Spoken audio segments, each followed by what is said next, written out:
Ken. Apa arti itu Kak Kusoi? Hehe, kalau suami Kak nak lo tahu lo Kak baru skor petang Kak nonton TV tu macam tu TV orang tu Kak satu orang macam itu.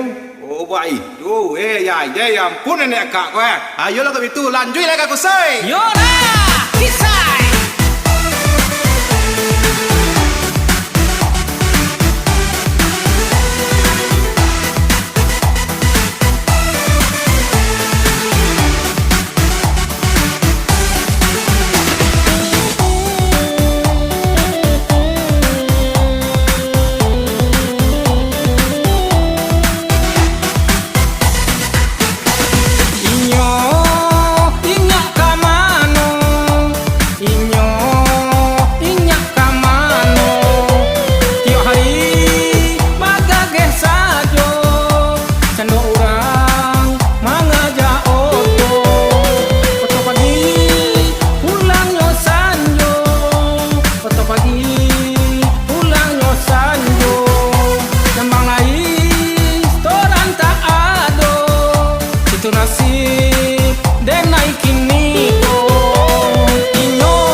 Macam pasal ni apa nak di kakak, apa nak di dari, apa nak dirasa hingga nak jadi alah kemangalai go paniang ayai sansai den.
Macam pasal ni apa nak di kakak, apa nak di dari, apa nak dirasa hingga nak jadi